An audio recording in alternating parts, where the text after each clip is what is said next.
안녕하세요. 시네마가 방송의 최공재입니다. 봉다리 다시 한번 드리시고요. 예, 좀 여전히 이제 오늘 4회째인데 여전히 지금 어색한 방송이 되고 있습니다. 앞으로 쭉 어색한 방송이 될 것 같으니까는요. 이 점 좀 양해 좀 부탁드리고, 뭐 이것도 하나의 컨셉이라고 생각하면 되니까 일단 저희 방송은 계속 어색하게, 그리고 막말을 섞으면서 막말과 어색함이 공존하는 방송으로 가겠습니다. 세상에서 가장 자유로운 TV를 꿈꾼다는 이런 TV에서 내가 지금까지 살아오면서 세상에서 가장 부자연스러운 모습을 보여줘야 되는 이 아이러니는 뭐 시네마가 방송의 하나의 재미로 놔두고요. 자, 이제 오늘 네 번째 주제로 바로 넘어가겠습니다. 오늘의 주제는 지금 역사적으로 많은 논란이 되고 있죠. 아주 사회적으로 문제가 되고 있는 백년 전쟁과 생명의 길 두 편의 다큐를 놓고 이야기를 풀어보도록 하겠습니다. 맨 처음에 이걸 제작진 쪽에서, 이런 TV 제작진 쪽에서 주제를 딱 정해졌을 때 앞이 캄캄했어요, 저는. 왜 그러냐면 백년 전쟁은 제가 작년 대선 딱 그쯤이었죠. 그러니까 어차피 이건 정치적으로 좀 이슈화를 시키려고 만든 다큐멘터리 영화다라고 저는 아예 확신을 갖고 있었기 때문에 백년 전쟁에 대해서 작년부터 저는 문제 제시를 했었는데 별 반응이 없다가 이제 올 초에 들어와서 이제 200만이라는 조회수가 딱 끊어지면서 이제 반대 그것과 생각이 다르다는 사람들이 어떤 우파, 흔히 말하는 이제 우파 진영이라고 하는 우파 쪽에서 문제 제시를 많이 했었던, 그러면서 나온 게 이제 생명의 길이라는 이제 다큐였는데, 그래서 저는 이제 백년 전쟁에 대한 것은 이미 이제 한물 갔다, 200만이 넘어서는 순간 이야기할 이제 거리가 없었고, 이건 이야기를 건들면 건들수록 이제 이 영화의 위험한 요소들이 아주 쉽게 대중한테 다가간다라고 생각을 했기 때문에 더 이상 건드려서는 안 된다라고 저는 매번 주장을 했었는데, 제발 건들라 했을 때는 안 건들더니 자 이제 건들지 마라 하니까 건들기 시작하고 있는데, 그 와중에 지금 생명의 길이라는 다큐가 나왔단 말이에요. 그래서 이 두 주제를 딱 받았을 때 앞에 턱 막히는 거죠. 뭐냐면, 야 이걸 어떻게, 이게 참 난감해요. 백년 전쟁은 분명히 저한테는 이제 씹을 가치가 없고 이미 한물 갔다라고 선에서 끝내야 되는 거고, 그런데 그걸 문제 삼고 있는 생명의 길 같은 경우에는 왜 이제 하나라는 것에 대한 문제점인데, 또 이 생명의 길을 왜 만들어져야 되고, 이걸 만드신 분들을 제가 개인적으로 알다 보니까 왜 만들었는지를 알기 때문에 이걸 딱히 뭐라고 할 수도 없고, 그래서 이거죠. 그러니까는 이걸 차라리 월요일날 방송하는 김방현, 이진관의 필통에서 다뤘으면, 사회 문제로 다뤘으면, 역사 문제로 다뤘으면 차라리 이야기가 재밌게 됐을 텐데, 지금 이건 영화 프로라서 이걸 지금 영화적으로 풀어야 된단 말이에요. 영화적으로. 영화가 맞긴 맞는 거예요? 인터넷인데. 그러니까 아니죠. 그러니까는 이 두 편의 영화가 뭐냐면, 일단 이걸 영화적으로, 이제 영화 프로니까 영화적으로 풀어보게, 여기는 어쩔 수 없어요, 이건.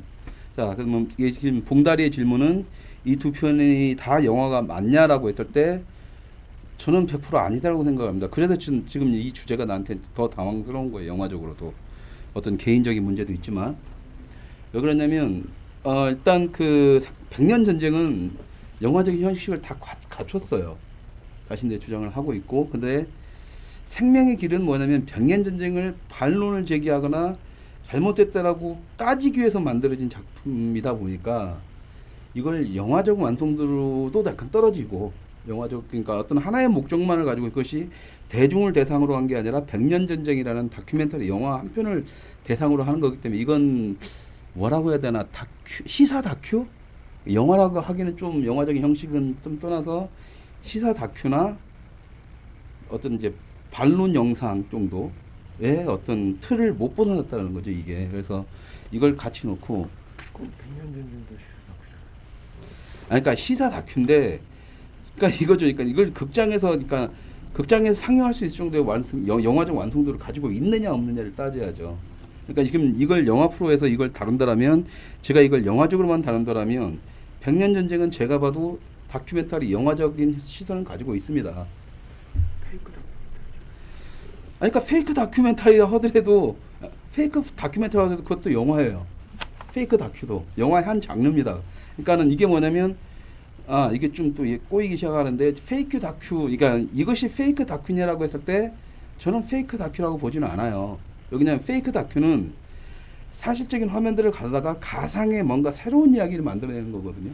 실제로는 없었지만 말 그대로 이승만을 딱 데려다 놨으면 이승만이 하지도 않았던 말 그대로 무인도 여행 갔다 이런 얘기를 만들어서 갑자기 여행기를 만들어낸다라면 이건 페이크 다큐가 되죠. 예? 가급적이 이승만이 막 미국을 침공했다 다큐멘터리로 재편집을 통해서 이건 페이크 다큐가 되지만 이것은 영화가 애매모호합니다. 일단 백년전쟁은 뭐냐면 이승만이 이건 했다라고 단정을 딱 지어요. 그런데 이것은 했냐 아니냐 따졌을 때 이건 안 했단 말이에요. 안 했으면 이건 페이크가 아니죠. 거짓을 말한 거죠. 거짓을 말한 것이지 페이크 다큐는 아니에요. 근데 그거 문제시를 딱 하니까 민족문제연구소에서 이런 식으로 얘기를 했죠. 감독이나 나와서 이것은 페이크 다큐멘터리가 맞고 이건 영화적 극적 요소를 가미했기 때문에 그 사실을 100% 사실로서 표현한 건 아니다라고 얘기를 하는데 그것도 핑계죠. 그러면 페이크 다큐적인 요소가 있어야 되는데 이걸 페이크 다큐를 보기에는 힘들죠. 오히려 이건 굉장히 선동적인 부분들이 있어서 이건 페이크 다큐는 분명히 100%는 아니에요. 그냥 다큐멘터리인데 흔히 말하는 민족문제연구소에서 지향하는 좌파적인 성향의 걔네들이 있는 주장을 그대로 옮겼기 때문에 이게 페이크라고 얘기를 하려면 지혜들이 가지고 있는 모든 이성적 개념들을 다 페이크라고 얘기할 수밖에 없거든요. 그러니까 양아치들인 거죠. 얘네들이 발언 자체도. 문제가 되니까 지네들 살짝 빠져나가려고 이건 페이크예요. 지들이 지금 그 영화 속에서 담았던 모든 사상과 이념이라든가 정치적인 그런 모든 것들을 다 거짓이라고 보면은 페이크라고 봤을 때 자기들이 가지고 있는 이념 자체도 페이크가 돼야 되는 거죠. 그러니까는 이건 굉장히 잘못된 거고 그래서 백년전쟁이 저는 위험하다. 그래서 이것을 자꾸 이슈화를 시키면 일반 대중들이 잘못된 정보를 아까도 이걸 사실로서 받아들이기 때문에 내가 건들라 했을 때는 이게 퍼지지 말게 건들라는 거 있고 잘못됐다라는 것을 초반에 했으면 안 보든지 뭐 하든지 그러니까 이게 200만을 쳐버리는 거죠. 200만을 쳐버리니까 이제 뭐 이쪽에서 뜨거 한 거예요. 그러니까 이쪽에서 이슈를 삼아요. 막 자기들이. 이게 세상에서 얼마나 멍청한 짓이에요. 그 연장선상에 솔직히 말해 생명의 길이 있으니까 내가 답답한 거고. 자, 그렇다면 아까 말했던 이거 인터넷에 상영되는 부분은 이렇게 있잖아요. 인터넷에 상영된다고 해서 영화가 아닌 건 아니거든요. 그때 내가 1회 때 얘기했잖아요. 영화라는 개념이 정확히 뭐냐. 아까 말했던 필름의 개념. 그러니까 지금 말하는 것은 영화를 만드는 사람의 개념이에요. 근데 한국 사람들은 뭐냐면 영화를 만들 때 극장에 거는 걸 목표로 가잖아요. 오프라인 쪽에서. 이미 그런 시대는 지냈다니까요. 그러면 이것도 방송이 안 되는 거죠. 공중파 타야 되고 정치적으로 KBS, MBC가 있어야 방송인 거지. 이 조그만 이런 TV 가지고 인터넷에 이렇게 한다고 이게 방송이냐? 이걸 어떻게 설명할 거냐는 거예요. 인터넷이란 공간은 이제 새롭게 이제 오픈 시네마라고 해서 내가 다음에 또 이제 한 꼭지를 만들어서 얘기할 건데 오픈 시네마적인 개념으로 들어가서 해야 돼요. 이제 인터넷이란 공간은 하나의 거대한 극장입니다. 하나의 거대한 극장이고 관객들은 이게 일반 극장에 가려면 돈 내고 자기 시간을 버리면서 가야 되지만 이 인터넷 극장이라든가 인터넷 방송의 장점은 뭐냐면 돈을 안 내도 돼요. 일단 돈을 낼 수도 있겠죠. 일단 돈 내든 안 내든 일단 볼 수가 있지만 이것에 대한 확장성은 대단합니다. 왜? 이것은 내가 일본에 있건 저기 헝가리에 있건 어디에 있건 인터넷이 되는 공간에서 다 볼 수가 있어요. 확장성을 가지고 있죠. 그러니까 오히려 우리가 기본에 가지고 있는 기존 극장적 개념을 훨씬 더 높여서 하는 거예요. 그러니까 백년전쟁이 극장 개봉을 안 하고도 200만을 찍을 수 있는 코드는 뭐냐면 자 미국 한인협회하고 조인을 해요. 그 전 세계 어디 쪽에는 한인협회하고 조인을 해서 그쪽에다 컴퓨터 딱 연결해서 니들 이쪽에서 봐서 조회수 좀 올려줘 해봐요. 국내에서 10,000명이 보더라도 해외에서 몇십만 명이 딱 모여주면 어차피 인터넷 특성상 10만 이상이 딱 조회수가 넘어 들어가면 사람들이 이건 뭐지 또 보거든요. 여기서 이제 소문 파트를 좀 보고 그러다 보면 기하급수 200만 같은 경우는 쉽게 넘어가죠. 싸이의 1억 명 돌파가 쉽게 가는 것처럼. 그게 국내 시장에만 한정되어 있으면 1억 명이 보겠어요? 못 봐요. 근데 인터넷 영화에서는 인터넷 영화는 영화 자막만 칠 수 있다라면 몇억 명이 볼 수도 있는 엄청난 극장이라는 거죠. 몇억 명이. 상상을 초월하는. 국내에서는 1,000만 명이 볼 수 있다라고 하지만 1,000만 명이 최고치잖아요. 그것도 억지로 만들어낸 게 1,000만 명이거든요. 우리나라 수치가. 근데 몇억 명이 볼 수 있는 극장이 인터넷 중간에 존재하는 거고 거기에 대한 가능성은 오히려 백년 전쟁이 보여준 거죠. 거기에 대한 가능성을. 그러니까 자, 그러니까 영화 프로그램이니까 영화적으로만 판단했을 때, 그러니까 답답한 거예요. 그러니까 저는 아까 말씀드린 것처럼 생명의 길이 왜 만들어졌나는, 왜 만들어질 수밖에 없었는지는 알지만, 그러니까 이거 이쪽이 너무 한쪽으로만 치우쳐진 어떤 사상을 보여줬고, 말 그대로 이승만 대통령을 그래도 건국 대통령인데 분명히 과와 실이 있는데, 예, 과와 공이 있죠. 공과가 있는데 과만 엄청나게 표현을 하면서 그것도 막 굉장히 그 자극적이죠. 깡패 집단의 이렇게 말 그대로 하와이안 깡패 집단의 두목이었다. 뭐 해가지고 여자를 밝혔다, 돈만 밝혔다, 뭐 이런 식으로 표현을 하니까 그럼 이 사람이 건국을 시켰고 뭐 하고 이런 개념들은 오히려 김구 선생이 옳았는데 이 사람이 다 그냥 먹었다, 뭐 이런 식으로 이제 표현을 해버리니까. 그러니까 거기에 대한 반대되는 어떤 공에 대한 부분도 있어야 되는 부분에서 생명의 길은 분명히 공에 대한 부분을 건드린 건 사실이니까. 그렇다면 관객들이 봤을 때는 이 두 개를 다 보고 자신들이 판단을 하면 되는 거거든요. 공이 더 많다라고 느껴지면 이승만 대통령 건국의 아버지로서 분명히 인정을 받아야 되는 거고, 과가 많아지면 이 부분은 이제 이승만 대통령 좀 안 좋은, 예? 어쨌든 좀 이렇게 낮춰지는 대통령이 되겠죠. 근데 문제는 그런 모양새가 됐으면 난 생명의 길에 대해서 극찬을 했을 거예요. 늦게라도 잘 만들어졌다. 근데 생명의 길의 이 초반 모양새가 뭐냐면 그냥 백년 전쟁이 잘못됐다고 하면서 백년 전쟁에 한정을 지어버리거든요. 자, 그러면 여기서 그러니까 생명의 길의 예고편이고 본 내용 중에 일부가 있는데 거기 그 예고편 중에서 어떤 식으로 이렇게 얘네들이 만들었는지 한번 잠깐 보여드릴게요. 한번 보십시오. 예, 생명의 길 자료화면 좀 보여주세요.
이제 여기까지 합시다. 자, 지금 화면 보셨죠? 그것처럼 예고편, 저는 그게 이제 예고편만인 줄 알았어요. 근데 문제는 뭐냐면, 그러니까 이것이 다큐멘터리 영화적으로 봤을 때 그 이승만 대통령의 긍정적인 부분만 이렇게 차분하게 영화적으로 딱 만들어서 보여줬으면 되는데, 자꾸 백년 전쟁이 너희들이 잘못했다, 이것은 사실이 아니다, 왜곡이다라면서 딱 그것만 갖고 치고 나고 영화 이러거든요. 그러니까 이걸 영화로서 보기가 애매한 게 그냥 반론 영상일 뿐이라고 내가 그때 얘기를 했던 거고, 만약에 이것이 지금 백년전 신경 안 쓰고 철저하게 이승만의 어떤 이렇게 공을 다루는 어떤 재미있는 다큐멘터리 영화로 만들었으면 괜찮았을 것 같아요. 그러면은 알아서 이제 우리가 이제 소개를 하면서 여기서도 쉽게 두 가지 영화가 있으니까 여러분들이 보시고 판단하시라고 딱 던져주면 되는데, 이것은 참 답답하죠. 자, 그러니까 이렇게 얘기를 들어보면 아까 뭐, 200만이라는 숫자가 나왔는데 예. 영상에서도 나오고 200만이라는 숫자의 영향력이 얼마나 되는지. 그러니까 200만이라는 영향력을 따지면 엄청나죠. 극장에서 보면 200만이면 이제 이걸 흥행을 할 수가 있는 수치냐 없느냐의 결정적인 시발점이 되는 거니까, 홍보를 하더라도 200만이 넘어가면 이제 극장이 될 것 같아요. 홍보비를 더 뿌리고 그러면서 이제 국내 극장에서는 200만이 넘어가면 500만까지 간다라고 생각하시면 돼요. 지금부터는. 그러면 이제 그때부터는 수익이 엄청나게 생겨진 거지, 극장으로 따지면.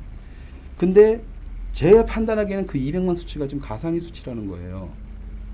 그러니까 솔직히 여기 제작진도 알잖아요. 이렇게 수치 딱 올리려면 돌리면 되잖아요. 지금 이 제작진들 안 돌리고 있는 걸로 알고 있는데, 내 프로그램에 좀 돌려줘요. 제 방 때 좀 수치 좀 올리게 일단 돌려주고 좀 살고 싶어 나도.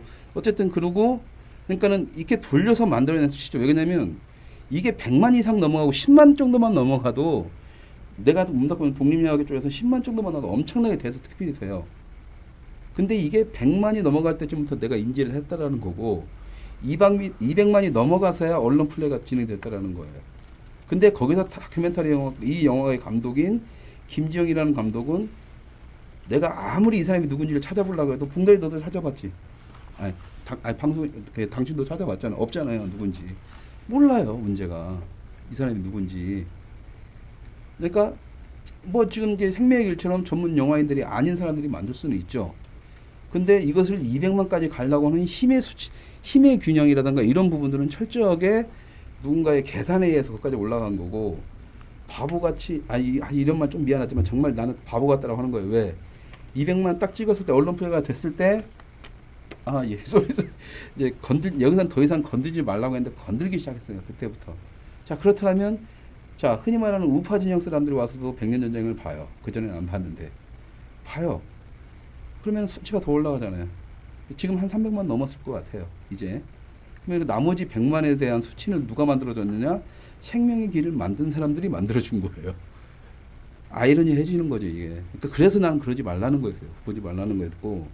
흔히 말하는 좌파 애들, 지금 좌파라고 말하는 지금 문화판을 장악하고 있는 애들의 장점이 뭐냐면 걔네들은 자기들 얘기가 아니면 안 봅니다, 아예. 그러니까 그때 이게 제가 만든 책인데 한국 영화의 침을 뱉으라고 해서 이제 한국 영화계에 대한 뭐든 이제 다 씹는 책이에요. 씹는 책인데 제가 알고 있는 영화인마저도 딱 그러지. 최공재 책 나온 건 알겠는데 내가 네 책 안 볼 건 알지? 나는 웃으면서 그러죠. 네, 알아요. 아는데 책이 있다는 것만 알아주세요. 라고 하고 이제 저는 이제 얘기를 끝내요. 그게 왜 그러냐면 나도 알아요. 걔네들 안 본다니까요. 걔네들은 철저하게 자기 것들, 자기들이 봐야 될 것만 봐요. 좌파들은 어떤 식이냐면 방송도 뭐냐면 MBC만 딱 보고 KBS 뭐 나중에 MBC만 딱 보는 거예요. YT만 보고 종편 안 봐요. 애들한테 안 보게 해주고 그걸 자랑스럽게 얘기해 주는 사람이야. 우리 아이들이 이렇게 청정 지역에 있다. 답답하죠. 저는 제 와이프가 지금 가게를 하고 있는데 가게를 하면서도 신문 뭐 볼까 하길래 경향과 조선 일단 두 개를 봐라라고 해요. 어떤 손님들이 올지도 모르고 일단 난 내 와이프한테도 두 개를 다 보고 당신 스스로가 판단하고 얘기를 하죠. 난 장담을 하는데 뭐냐면 두 개를 다 보면 두 개의 균형 잡힌 시선이 돼서 다른 얘기가 나와요. 다른 얘기가 나올 수밖에 없고 그러면서 세상을 좀 다르게 보는 건데 지금 흔히 말하는 좌파라고 하는 특히 문화 쪽의 좌파라고 하는 애들은 막아버리는 거예요. 이러면서 그러면서 백년전쟁 보면 백년전쟁에 올인하자 하면은 무조건 와서 클릭을 다 해주는 거야. 보든 말든. 왜? 그건 무조건 옳은 거니까. 안 봐요, 걔네들. 걔네들이라고 백년전쟁 볼 것 같아. 안 본다니까? 걔 백년전쟁 200만 찍은 거 걔네들 200만 명이 부어서 찍힌 게 아니에요. 내가 봤을 땐 몇십만 찍고 걔네들이 계속 클릭수만 높여주는 거예요, 그냥. 거기에 이쪽은 우파는 200만이라 봤어? 도대체 뭔 영화인데 우르르 달려가서 보니까 조회수 쫙쫙쫙 올라가고 만약에 극장에 있으면 쫙 챙기는 거지 이제 좌파들은. 우파들은 돈 갖다 바치는 거고. 그러니까 누가 멍청하냐라고 했을 때는 뭐 그건 이제 각자가 또 이거 삐할 것 같으니까 멍청할 것 같은지는 냅두고 자 여기서 이제 또 이제 영화적으로 다시 돌아갑시다. 그러니까 이제 기본적으로 우리가 아까 말했던 백년전쟁은 영화고 이건 영화가 내가 볼 때는 아니다라고 얘기했던 게 뭐냐면 다큐멘터리라는 것에 대한 정의를 좀 알아야 돼요. 다큐멘터리는 그러니까 허구가 아닌 현실적 문제를 다룬다는 건 다 알잖아요. 근데 대부분의 관객들이 생각하고 대중들이 잘못 판단하는 게 뭐냐면 다큐멘터리는 사실이 있는 그대로 보여주는 거라고 생각을 해요. 대부분이 다. 근데 다큐멘터리는 뭐냐면 팩트는 다루되 사실은 다루되 실질적으로 있는 얘기니까 다루되 그걸 그 작가나 제작자 스스로 작가가 원하는 방향으로 철저하게 계산돼서 갑니다. 계산돼서 가요. 자, 예를 들어볼까요? 그러니까 이제 가지고 그걸 가지고 예를 든 게 그걸 가지고 사람들을 이것이 진실처럼 보이게 만드는 게 다큐멘터리지. 다큐멘터리가 진실을 다루는 건 아니에요. 창작자가 만드는 그 자기의 주장을 담는 것일 뿐이지. 근데 대중들은 다큐멘터리니까 그걸 사실로서 받아들이죠. 백년전쟁의 위험성이 바로 거기에 있는 거고. 그런 점에서 이제 어떻게 보면 그런 점에서는 두 편 모두가 다 다큐멘터리적 요소는 다 갖고 있어요. 둘 다 다큐멘터리지. 다큐멘터리인데 왜 하나는 내가 영화고 하나는 기사 다큐다 했던 것은 아까 첫 번째 조건이 이제 뭐 그 어쨌든 영화적 요소를 갖췄고 이것은 여기다 반론을 제기하는 거기 때문에 이건 하나의 완벽한 어떤 창작자가 만들어낸 창작자적 개념의 다큐멘터리 영화라고 보기는 힘들다라는 거고. 자, 그다음에 문제가 뭐냐면 생명의 길이 이제 그런 점에서 그러니까 이것이 아까 말했던 거 있잖아요. 그러니까 이 두 편이 뭐냐면 아까 말했던 진실이라는 식으로 포장을 해서 보여주는 거잖아요. 아까 말 다큐멘터리 개념이. 그럼 이 두 편의 개념에서 생명의 길이 굉장히 큰 실수를 하게 됩니다. 뭐냐면 이것을 사실처럼 보여주는 이 어떤 창작자적 마인드의 제안을 딱 제기했을 때 누가 봐도 백년 전쟁이 더 객관적이고 생명의 길이 더 주관적이라는 오류에 빠지게 만들어요. 스스로가 생명의 길이. 자, 예를 들면 이거예요. 예를 들면 뭐냐면 그러니까 백년 전쟁에서는 두 가지 전제 조건을 딱 아니 백년 전쟁에서는 이건 얘기합시다. 그러니까 백년 전쟁에서는 그 자기들의 주장을 딱 담기 위해서 역사학자 4명이 나옵니다. 교수들이 가지고 뒷받침이 되는 얘기를 해주고 그걸 다시 증거자를 사용을 해요. 그러면서 누가 봐도 그건 객관적인 것처럼 보이게 만들죠. 왜? 감독이 지가 만들고 싶은 거 사진만 하고 영상만 쫙 펼쳐놨으면 그건 감독의 생각이에요. 나 같은 놈도 그렇게 볼 거예요. 그건 단지 감독의 생각일 뿐인 거예요. 나는 다른 생각을 얘기할 수 있어요. 근데 역사학자 4명이 나와서 딱 얘기를 해요. 나는 역사를 공부한 적이 없단 말이에요.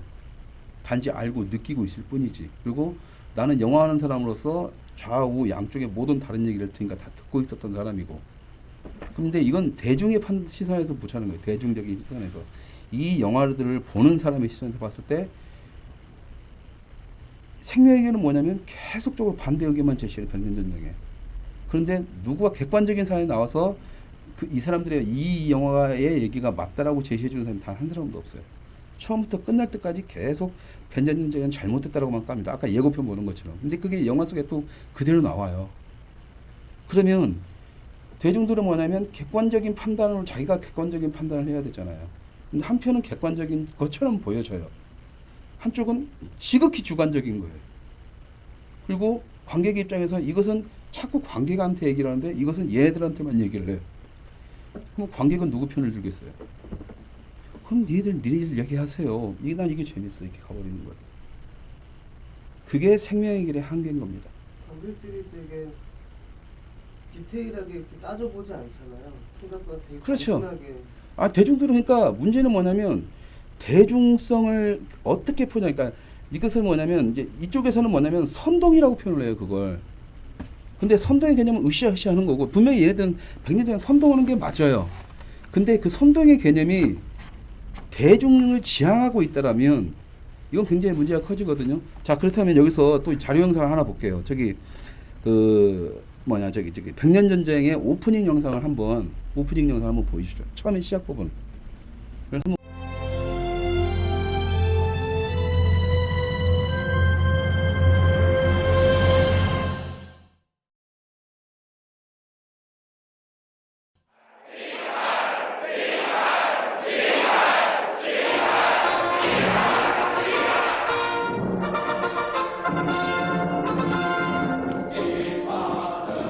나치 독일의 선전장관 요제프 괴벨스.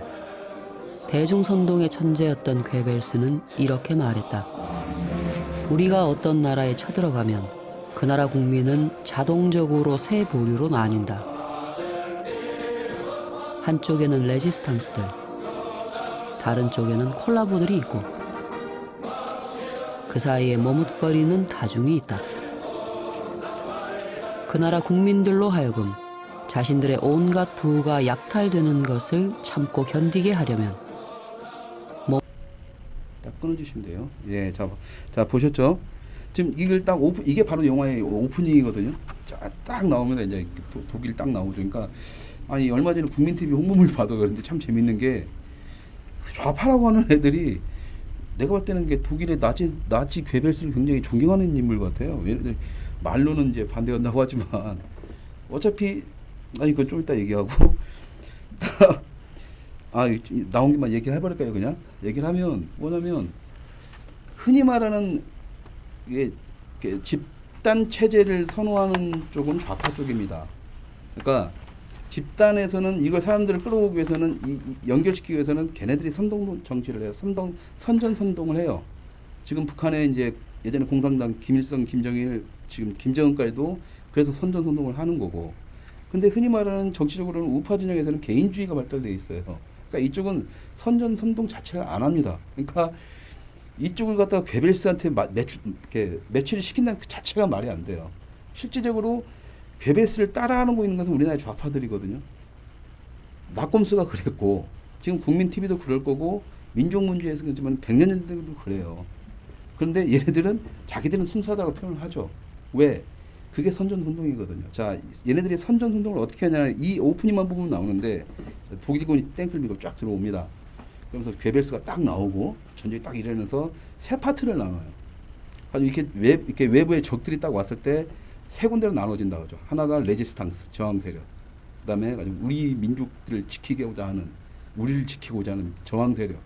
그러면서 그걸 독립군하고 연결시켜요. 그다음에 콜라보 세력들이 나옵니다. 콜라보 협력자들. 그러면서 이승만이나 이쪽을 딱 집어넣어요. 그리고 여기다 그 위에다 다시 친일파를 딱 넣습니다. 그다음에 대중, 그다음에 인민이라고 표현하더라고요. 영화에서는 인민이라는 대중이 세 가지 딱 형성이 되죠.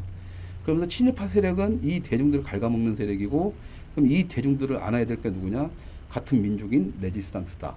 그래가지고 대중과, 그러니까 영화를 보는 일반 대중들을 그러니까 자기 보는 사람 딱 놓은 다음에 당신들이 결국엔 택해야 될 사람은 우리 레지스탕스고 그게 이 영화를 만드는 사람들이다라고 하면서 이미 동질감 딱 형성을 시켜버립니다. 오프닝이 다 나오잖아요. 오프닝이 나와요. 그러고 나서 이야기를 딱 전개를 해버려요. 이야기를 전개를 해버리면 그 다음부터는 말 그대로 이승만은 깡패, 하와이안 깡패 집단의 두목이고 뭐를 하고 여자 밝히고 돈 밝히고 해도 그게 친일파라고 해서 쭉 이어지니까 친일파든 다 그래. 이렇게 돼버리는 거예요. 그러면서 자기들의 레지스탕스의 모든 것들은 다 타당성을 부여합니다. 왜? 대중들을 위한 거니까. 이렇게 형성이 돼버려요. 그게 이 민족문명연구소에서 가장 처음 시작점에 나오는 그런 화면들이죠.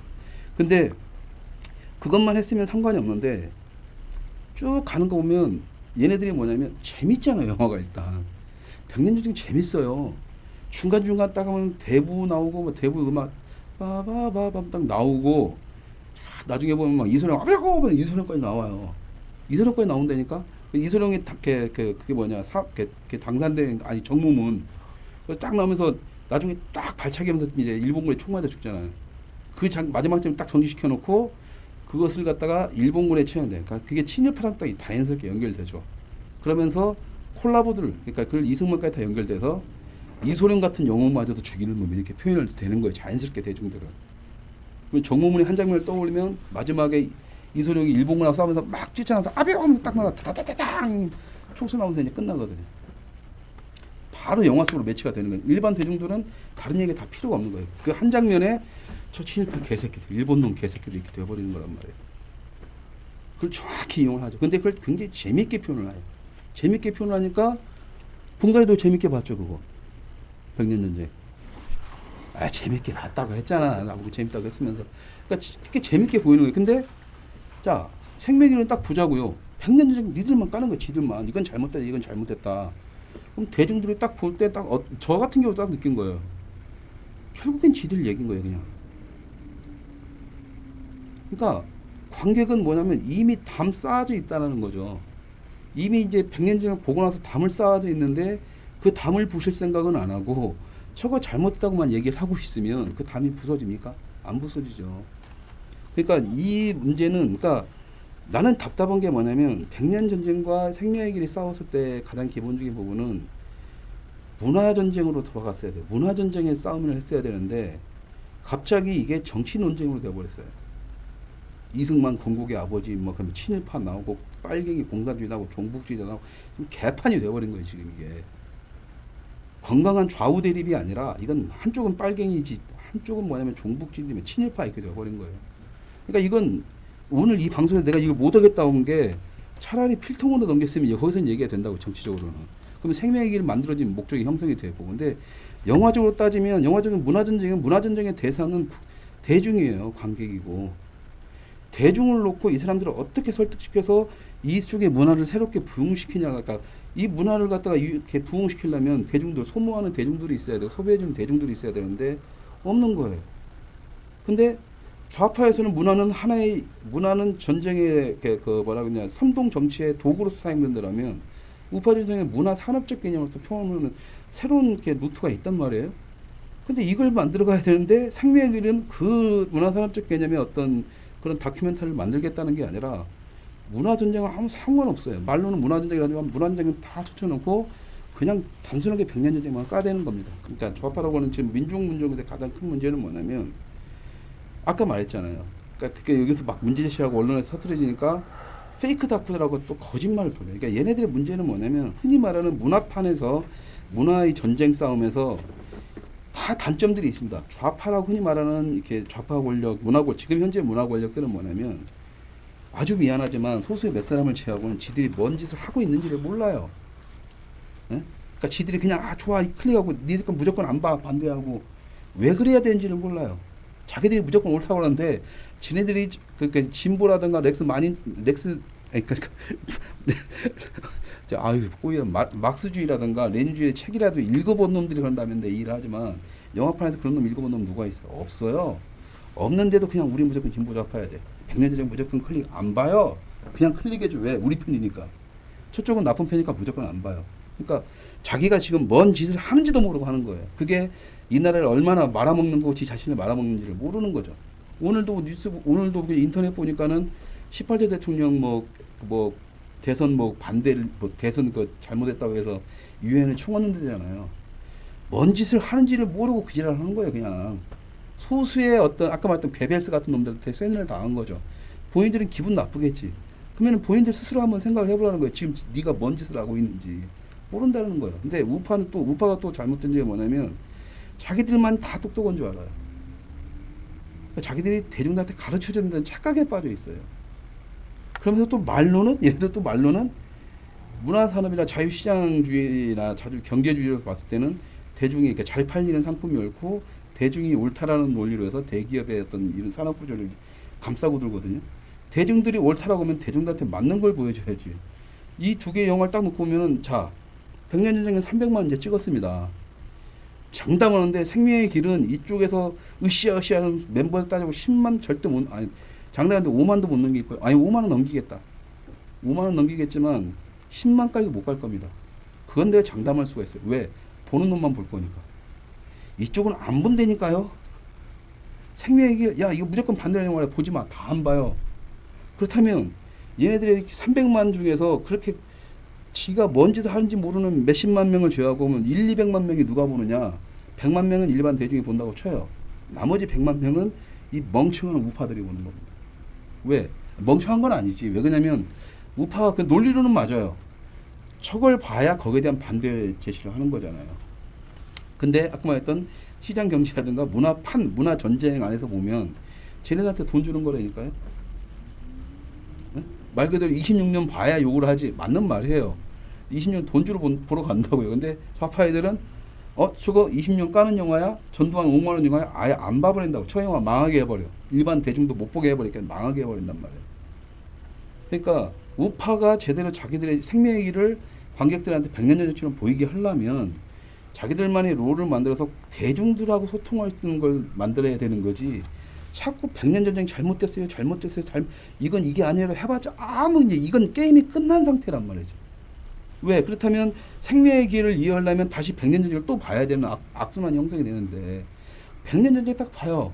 그럼 재미있거든. 그러고 나 다시 생명의 길 보려고 해봐요. 재미없거든. 안 보게 된다고요. 그러니까 생명의 길을 이해시키고 생명의 길을 많이 보게 홍보를 하게 되면 오히려 생명의 길에 10명이 보면 이 영화 백년전쟁은 20명, 30명이 보게 되는 효과를 나타낼 수밖에 없다니까요. 그러니까 이런 멍청한 짓을 왜 하는 거죠, 나는. 그러니까 나는 이것을 철저하게 정치적이라든가 사회적인 역사적 전쟁이니까 역사 전쟁을 해야 되지만 이것을 문화 전쟁의 틀 안으로 가지고 와서 다시 놓고 한번 얘기를 해보면 지금 생명의 길 제작진이 이것 말고 좀 계속 연속적으로 만들어낸다고 했으니 다음부터는 이 생명의 길을 1편 이승만 편 내 실수를 다시는 좀 안 했으면 좋겠어요. 가지고 2편, 3편 갔을 때는 정말 재밌어서 대중들이 알아서 볼 수 있게 하고, 그리고 보고 나서 자기 마음속에 들어와야 그 다음부터 백년전쟁 이건 이상한데 이게 아니다라는 데서 의문점을 갖게 되고, 그래서 자기들이 좀 더 공부를 하면서 백년전쟁이 잘못되는 걸 알아야 이렇게 짝짝짝 하는 거지. 지금처럼 니들 모르잖아. 이걸 하니까 딱 해봤자 관심 없다라는 거죠. 지금 젊은 사람들이 이승만, 하다못해 박정희까지도 관심 없다. 전두환까지도 관심 없는데, 예? 아니 우파 진영에서는 역사에 관심 있고, 그러니까 자기들은 관심 있다고 거기서만 파고 있어봤자 자기들끼리만 자기들이 우물한 개구리죠. 자기들이. 이쪽은 말 그대로 오아시스 점령해 놓은 양아치들이라면 이쪽은 우물한 개구리 되는 거예요. 그러니까 아까 말했던 백년전 당연한 거지. 지금 딱 보면 다시 백년전쟁에 또 예를 드는 거예요. 초반 오프닝처럼. 그럼 누가 콜라보고 이렇게 누가 레지스탕스는 이렇게 대중들 입장에서는 뭐냐면 관심이 없는 거예요. 이놈이나 이놈이 똑같다니까. 그렇다면 그러니까 이렇게 생각하지. 바로 여기서도 나 이거 하기 싫었는데 이걸 하라고는 제작진과 좀 말 좀 하라고 했는데 말 안 하면 당신하고 있으면 나만 지금 엿대는 거거든. 그잖아요.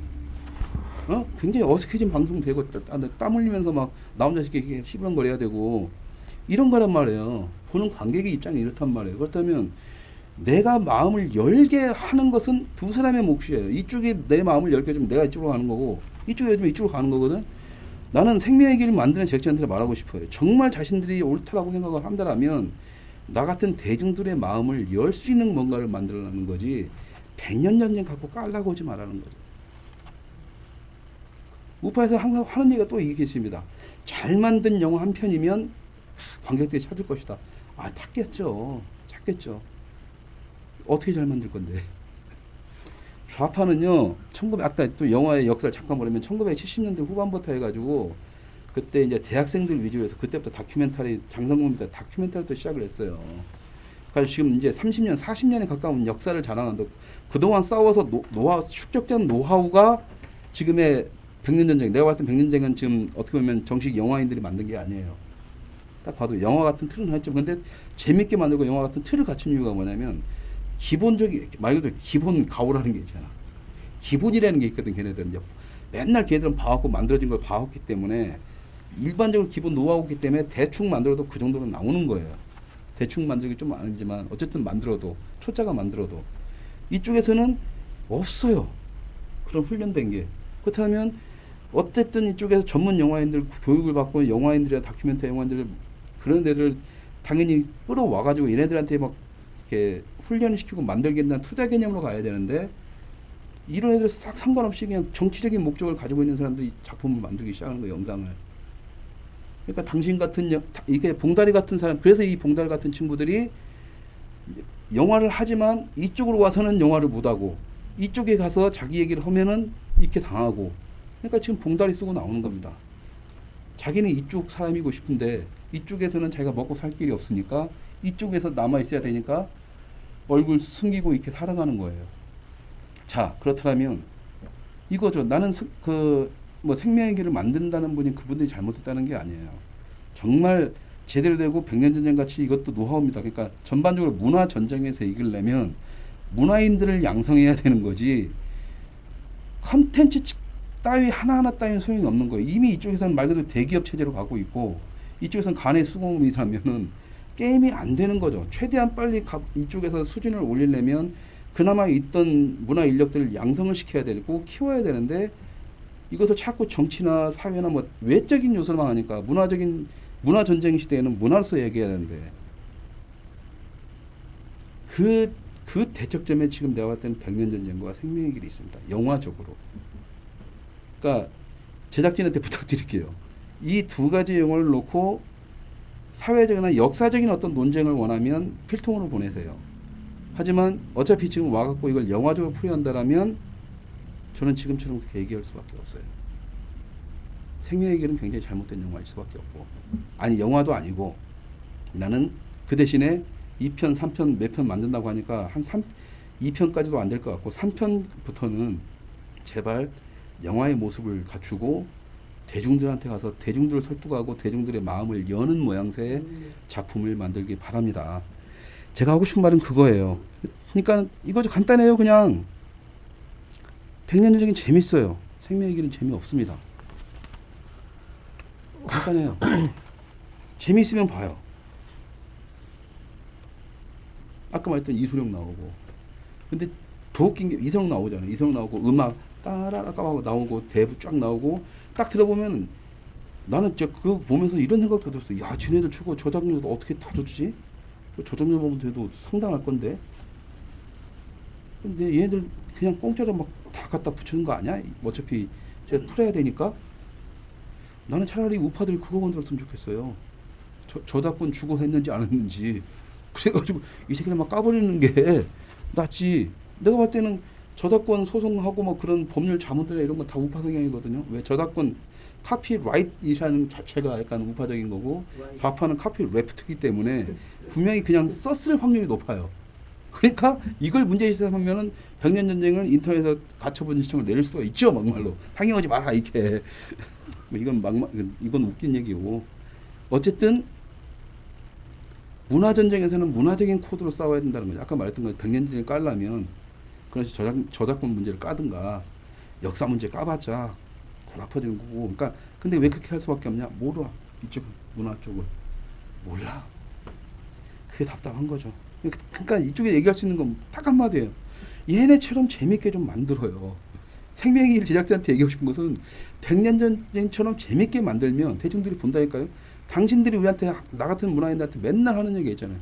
잘 만들고 재밌게 만들면 관객 다 볼 거라며. 그럼 자기들 잘 만들면 되잖아. 근데 자기들 못 만들잖아. 나보다 못 만들 거란 말이에요. 이 친구보다 못 만들 거라고.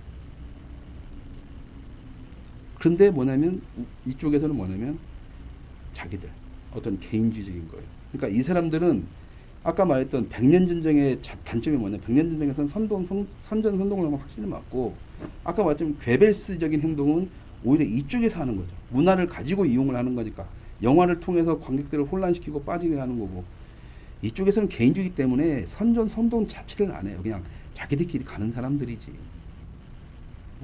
정말 이쪽에서도 이렇게 선동을 할 수 있고 문화를 이용해서 괴벨스처럼 정말 한다라면 저 말 그대로 제가 CJ 부회장급 됐습니다. 벌써. 안 돼요. 근데 이러고 살고 있어요. 안 돼요. 이쪽에서는. 그러니까 대중 여러분들 이 방송을 보시는 분들은 괴벨스 팔아먹고 다니는 새끼들이 있어요. 낙곰새 김용민이나 민족문제연구소 첫 오프닝이나 이런 놈들은 다 그런 부류로 봐도 됩니다. 정말 걔들이 좌파적인 마인드를 가지고 있고 전체주의적인 마인드가 아니라 어떤 집단의 어떤 거고 정말 자기들 민족주의적인 다들이라면 그딴 식으로 해서는 안 돼요. 그러니까 괴벨스 같은 행동을 해서는 안 되죠. 그러니까 집단을 운영하긴 하지만 자기들이 만약에 이쪽에 괴벨스를 막 대비시키려고 한다. 이게 얼마나 억지 인간은 여러분 스스로가 한번 판단을 해보십시오. 이쪽에서는 괴벨스 같은 인간이 나올 수가 없습니다. 그래봤자 만약에 생긴다면 나 하나 정도야. 내가 괴벨스가 될 확률이 있을 것 같아. 나는 지금 문화적으로 싸워야 된다고 하는 사람이니까요. 자, 어쨌든 자 얘기 좀 끝났죠. 자, 그러니까 저기 백년전쟁은 좀 그랬으면 좋겠고요. 그다음에 이제 생명일한테 얘기하고 싶은 것은 아까 말했던 재밌게 좀 만들어 달라. 딱 한마디예요. 영화처럼 만들어주고 재밌게 만들어 달라. 재미없는 영화는 일단 제가 안 봅니다. 제가 안 보기 때문에 재미가 있어야 칭찬을 하는데 재미가 없어요. 그러니까 재미없는 걸 저 역시 의무감에 보고 싶지는 않으니까 앞으로 재미있게 만들어서 대중들이 웃으면서 이승만 대통령의 좋은 점을 공을 보고 이승만 대통령을 좋아하게 만들고 싶으면 사람들이 이승만을 좋게 만들게 해보고 쉽게 다가갈 수 있는 그런 걸 해주시기 바랍니다. 자, 오늘 또 코너 속의 코너입니다. 시간 없으면 오늘도 짧게 할게요. 오늘 소개시켜드릴 영화는 타네이션이라는 영화입니다. 타네이션 이렇게 가까이 들어가 봐주세요. 자, 타네이션이라는 영화인데요. 오늘도 다큐멘터리 영화를 얘기하다 보니까 바로 이 영화를 얘기했습니다. 이 영화가 조나단 카우에트라는 젊은 감독이 만들었는데요. 재밌습니다. 그러니까 11살 때까지 찍은 자기 어렸을 때 모습, 가족들의 모습. 이 가족들의 모습을 그러니까 홈비디오였어요. 홈비디오 사진이라든가 집에서 찍은 아주 여러분들 집에도 있는 늘상 있는 이렇게 비디오라든가 사진을 모아서 이 친구가 33살 때 완벽하게 재편집을 합니다. 편집을 하고 거기다 음악을 락 음악이나 뭐 이런 음악들을 따서 교묘하게 편집을 한 편의 다큐멘터리를 만들었는데 이게 엄청난 이제 반항을 일으킨 거죠. 그 안, 아주 평범한 것인데 편집을 어떻게 하고 음악을 어떻게 까냐에 따라서 굉장히 이게 막 긴장감이 넘치고 슬픔이 북받쳐 오르고 막 이런 어떤 굉장히 극적 재미를 제공해 줍니다. 그래서 이 영화가 딱 만들어지고 나서 이제 깐느에도 상영이 아니 썬댄스에서 대박을 치고 깐느까지 가요.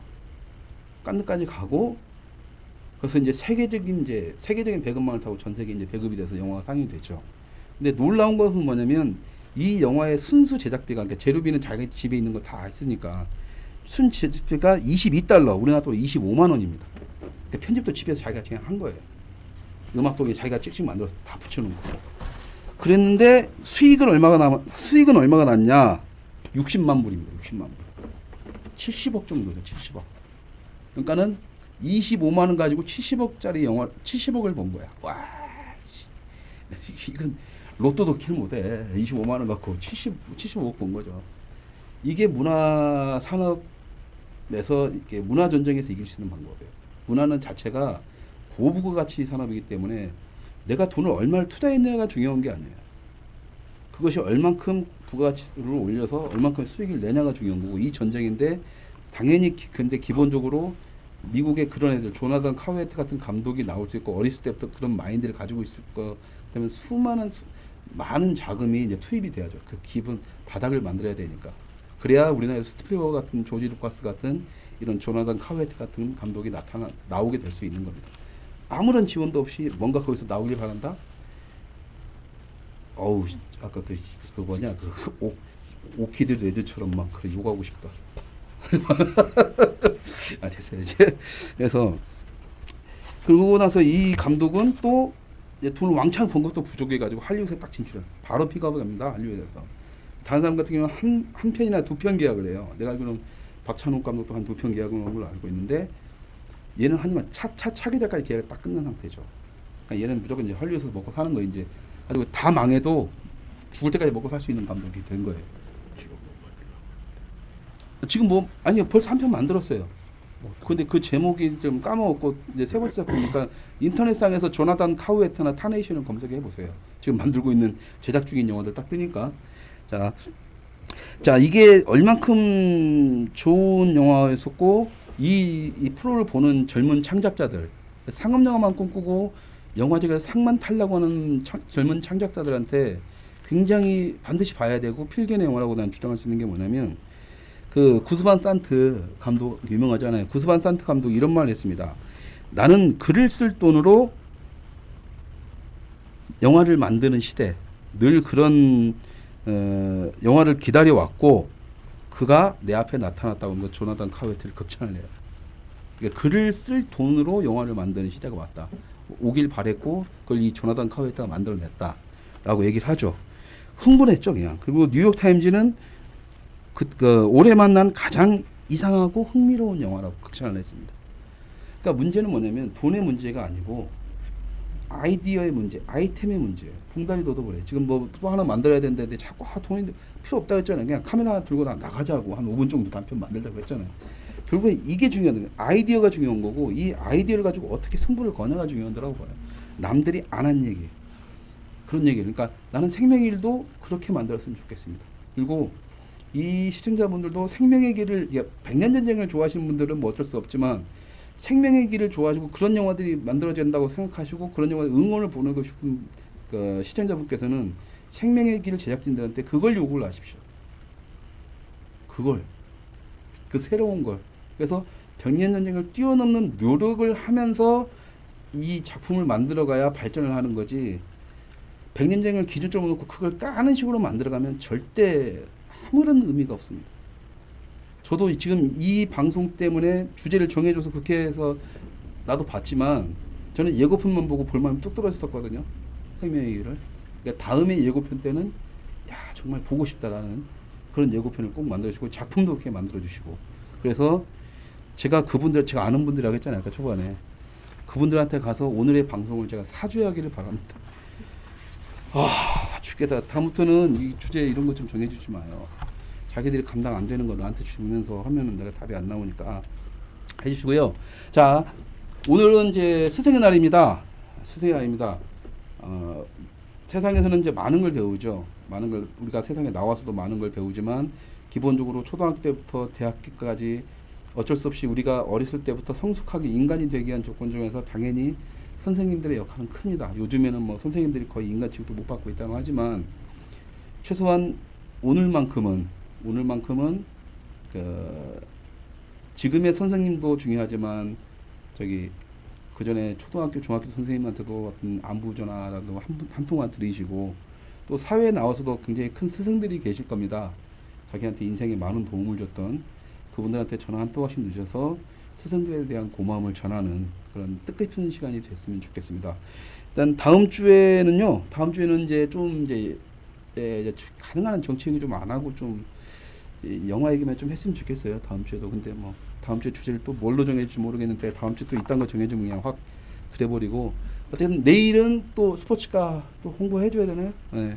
내일 우리 이런 TV에 뭐 훈남 삼총사가 있대요. 제가 아니고 젊은 놈들 3명이 있다는데 훈남 삼총 뭐 종집을 찍었다는 뭐 변종국의 스포츠카가 2회 내일 2회째가 방송된답니다. 그때 보니까는 스포츠카에 여자분 이렇게 금발 여자분 타고 있던데 이름이 로라입니다. 그래서 뭐 그냥 변종국 뭐 잘생긴 놈 필요 없다 하시는 분은 그 로라 보는 재미로라도 한번 보시면 될 것 같고요. 뭐 스포츠에 이런저런 잡다한 재미들 다 얘기가 되니까 많은 시청 바라고요. 저는 또 다음 주에 다시 이런 말 없는 인간 붕다리랑 같이 해서 좀 재밌게 만들었는데 좀 시청자들 여러분들이 조금 뭐 좀 아이템 좀 주시고요. 다음 주에 뵙겠습니다. 감사합니다.